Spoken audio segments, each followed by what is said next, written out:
Good evening to all of you. Myself Sanjay Kumar from Sanjay's Maths Academy. Today I teach you about introduction of exercise 9.1 part 2. Last video में हमारा example 3 complete हो गया था. अब आगे बताएंगे example number 4. बहुत अच्छे एग्जाम्पल हैं, आप करते रहिए. एनसीईआरटी के हर क्वेश्चन अपने आप में एक कॉन्सेप्ट है. आप एग्जाम्पल ज़रूर करिए और कई बार जो है एग्जाम्पल बिल्कुल डिट्टो एग्जाम्पल एग्जाम में आते हैं. ठीक, और अब लेट्स स्टार्ट करते हैं. Example number 4. एग्जाम्पल 4 में क्या दे रखा है? एग्जाम्पल 4 में दे रखा है कि फ्रॉम अ पॉइंट P, ये P एक पॉइंट है on the ground, the angle of elevation top of 10 metre tall building is 30 degree. देखिए, एक पॉइंट है P और ये बिल्डिंग है, और इस बिल्डिंग से इस P पॉइंट पर 30 डिग्री का एंगल बनना, ये कह रहा है क्वेश्चन में. From a point P on the ground the angle of elevation of the top of a 10 metre tall building is 30. ये बिल्डिंग कितनी है? 10 मीटर टॉल है. ठीक है ना, ये एक बिल्डिंग है और इस बिल्डिंग के ऊपर एक फ्लैग लगा हुआ है. ठीक, ये फ्लैग लगा हुआ है और इस फ्लैग से के टॉप से, इस फ्लैग के टॉप से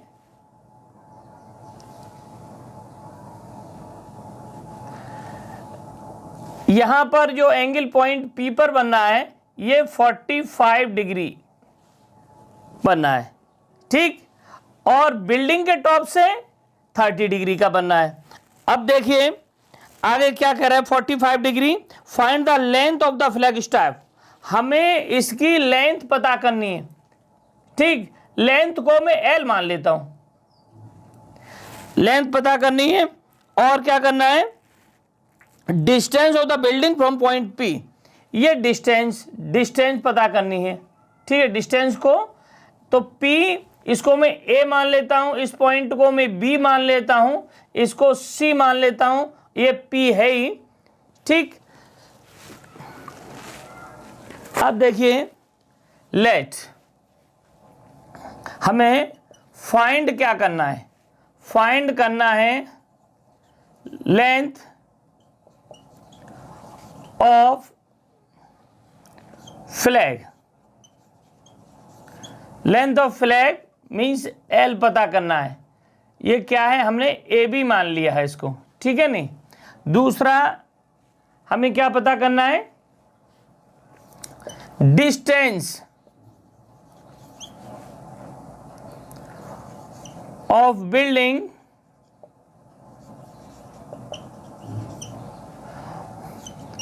फ्रॉम पॉइंट P से बिल्डिंग की डिस्टेंस. तो let AB is equal to L मान लिया मैंने and PC is equal to X. अब बात करते हैं, मैं इसकी बात करूं, किसकी? BC. देखिए ये 90 डिग्री का एंगल होगा पॉइंट C पर, 90 डिग्री का एंगल होगा BCP की. In triangle BCP. अब देखिए ये बिल्डिंग BC और ये एंगल कितना? 30. इसके सामने तो ये परपेंडिकुलर और ये बेस का रिलेशन क्या होगा? tan थीटा की बात हो रही है. तो tan कितना? 30 डिग्री और P अपॉन B होता है, और P आपका है BC और B आपका है X मान लिया हमने, X मीटर. ठीक है ना, X मीटर माना है. इसकी वैल्यू 1/√3. बहुत बढ़िया, बहुत सिंपल क्वेश्चन है. BC कितना दे रखा है? हमें गिवन है BC, क्वेश्चन में गिवन है 10 मीटर. ठीक, और ये X मीटर की बात हो रही है. क्रॉस मल्टीप्लिकेशन हो जाएगा तो X मीटर जो डिस्टेंस है क्या किसकी PC जो है वो कितना हुआ 10√3। 10√3 की बात करें तो √3 की वैल्यू क्वेश्चन में दे रखी है, √3 = हम 1.732 को लिखेंगे। अब देखिए इसमें PC डिस्टेंस, तो डिस्टेंस कितना हुआ, जो x मीटर है वो 10 × 1.732, तो क्या हुआ 17.32 मीटर। ठीक, जो PC x मीटर जो है, x = PC, ठीक है नहीं, इक्वल टू डिस्टेंस, सब एक ही बात है। ठीक, अच्छा अब देखिए हमें अब क्या पता करना है, हमें पता करना है AB, length of flag staff, flag. अब देखिए इन ट्राइंगल, किस ट्राइंगल की बात कर लें, ACP, इन ट्राइंगल ACP की बात कर लें तो ACP में ये एंगल 45 के सामने AC आ गया तो 10 45, 10 क्यों लगेगा, क्योंकि ये परपेंडिकुलर की बात हो रही है सामने और बेस की बात हो रही है। ये हो गया AC और ये हो गया PC। ठीक, PC को हमने x माना है और AC कितना हुआ L + 10 मीटर, तो L + 10 और ये हो गया 1, तो x = कितना हुआ L + 10, x की वैल्यू 10√3, तो मैं यहाँ पर x की वैल्यू 10√3 = L + 10, 10 को मैं इधर भेज देता हूँ, तो 10√3 - 10 = L। अब देखिए इसमें से 10 कॉमन ले लिया जाए तो क्या √3 - 1 है ना, मैं L को इधर लिख लेता हूँ, तो L = ये वैल्यू जो है √3 की, ये कितनी वैल्यू है 1.732 - 1, तो 1 कम हो जाएगा इसमें से माइनस, तो कितना आएगा 10 × 0.732, 10 का मल्टीप्लाई हो जाएगा इससे, तो क्या 7.32 मीटर। ये क्या हो गया, ये हो गई length of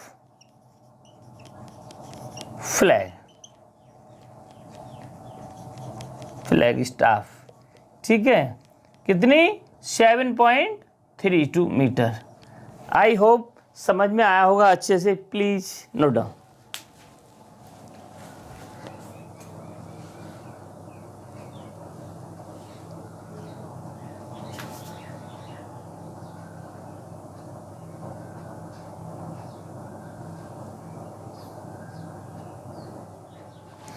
hello my dear students, example number 5 की बात करते हैं। एग्जाम्पल नंबर 5 में क्या है कि the shadow of a tower standing on a level ground is found to be 40 metre longer. देखिए नहीं है, ठीक, और यहाँ से रेज आ रही हैं, ठीक, तो सन से ये 30 डिग्री पर है, ठीक, तो इसकी शैडो 40 मीटर लॉन्गर है देन किसके 60 डिग्री का जब एंगल बनाता है शैडो। मान लीजिए ये सन अब यहां पे आ गया, ठीक है, वैसे घूमती तो अर्थ है लेकिन लगता यही है कि सन ही जो है, ठीक है, ऐसे मान के चलो, इसका जो लेवल है वो ऐसे आ गया, ठीक, समझ में आ रहा होगा। ये 60 डिग्री है, तो ये जो शैडो है जब 30 डिग्री था एंगल, तो अब ये 40 मीटर लॉन्गर है। तो मान लीजिए ये पॉइंट मेरा ए है, ये पॉइंट मेरा बी है, और ये सी और ये डी। ठीक, अब वो पता करना चाह रहा है, मैं एक बार फिर से क्वेश्चन को पढ़ देता हूँ, समझा देता हूँ कि कोई भी टावर खड़ा हुआ है, उस टावर पर जब सन की रेज पड़ती 30 डिग्री का एंगल बनाता है तो उसकी जो शैडो है, परछाई, वो 40 मीटर लॉन्गर है। और जब सन की रेज जो है कैसी होती है, 60 डिग्री का जब एंगल बनता है अर्थ के साथ में, परछाई के साथ में, ठीक है ना, तो क्या है वो 40 मीटर लॉन्गर, पहले वाला लॉन्गर उससे छोटी होती है ना। कहने का मतलब जो भी इसका जो भी डिस्टेंस आएगी यहाँ से बी से सी तक, उससे 40 मीटर ज़्यादा लंबी बनती है वो शैडो उसकी, ठीक है, परछाई उसकी। ठीक है, आप लोग देखते हैं, समझते हैं, इस बात को देखते होंगे, कई बार ऐसा समझा होगा कि जब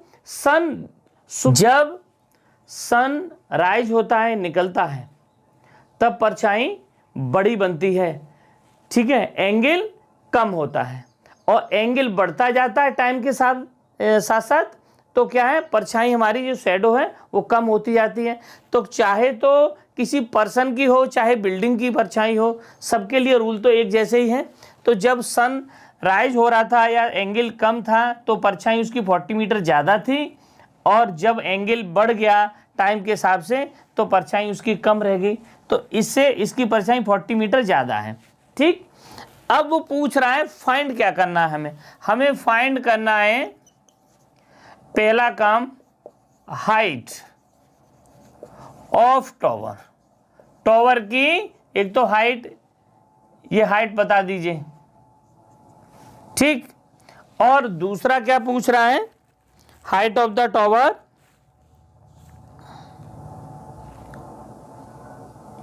अच्छा हाइट ऑफ द टावर पूछ रहा है, ठीक है ना, तो हम हाइट बता देते हैं। तो इसमें क्या है, मैंने माना कि let A B is equal to H metre और B C is equal to X metre. ये चीज़ मैंने मान ली है, दोनों वैल्यू, ठीक है, ये एक्स है यहाँ से यहाँ तक।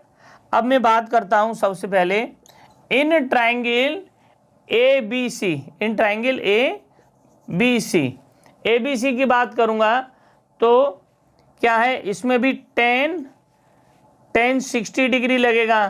तो 60 डिग्री में क्या है, A B upon B C. A B मैंने एच माना है, बी सी मैंने एक्स माना है, ये √3 हो गया। तो क्रॉस मल्टीप्लिकेशन होगा तो क्या हुआ, एच की वैल्यू क्या हो गई, एच की वैल्यू कितनी हो गई, √3x। ठीक, ये √3x हो गई। अब देखिए मैं in triangle A B D, in triangle A B D की बात करूं तो क्या हुआ, ए बी डी में tan 30 डिग्री इक्वल टू कितना, ए बी अपॉन कितना, बी डी। अब देखिए इसकी वैल्यू 1/√3 और ए बी तो एच है ही, और बी डी की वैल्यू कितनी, x + 40।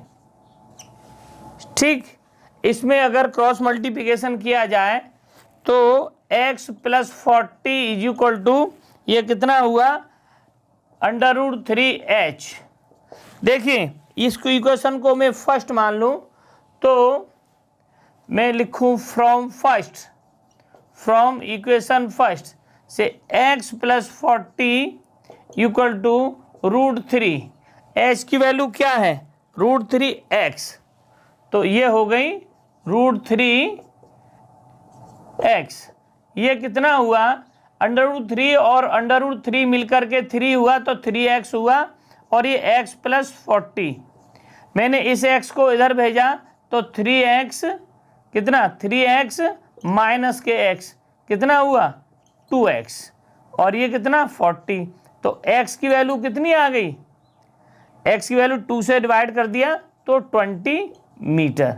देखिए ये 20 मीटर मेरे पास x की वैल्यू आ गई, और मुझे पूछा क्या है, मुझे क्वेश्चन में पूछा है h की वैल्यू। ठीक, तो height of tower h equal to कितना है, √3x, और x मेरे पास क्या आ गया है 20, तो 20√3 मीटर। ये क्या है, ये हो गया height of the tower. I hope समझ में आया होगा। मैं एक बार छोटी सी बात और बता देता हूं कि जब सन का मतलब राइज हो रहा होगा, है ना, ऐसा लग रहा है इस क्वेश्चन के पढ़ने से, तो उसका एंगल 30 डिग्री था, तो 30 डिग्री का जैसे एंगल था तो उसकी जो शैडो थी वो बड़ी थी 40 मीटर। किससे, जब एंगल 60 डिग्री हो गया, मीन्स टाइम के हिसाब से, है ना, टाइम बढ़ गया। मान लो सुबह 6 बजे की बात, 7 बजे की बात रही होगी 30, तो 8 बजे या 9 बजे 60 डिग्री हो गया होगा एंगल, तो परछाई उसकी 40 मीटर कम हो गई। इसको हम ऐसे भी कह सकते हैं। ठीक, अब पूछ रहा है कि हाइट कितनी थी टावर की, तो सिंपल सी एक ट्रायंगल ये ले लिया, ABC 60 डिग्री का एंगल बना, एस का रिलेशन आ गया एक्स के साथ में, फिर ट्रायंगल ABD ले लिया, दोनों को कैलकुलेट करके एक्स की वैल्यू पुट करके हाइट निकल आई। बहुत बढ़िया क्वेश्चन है, प्लीज़ नोट डाउन।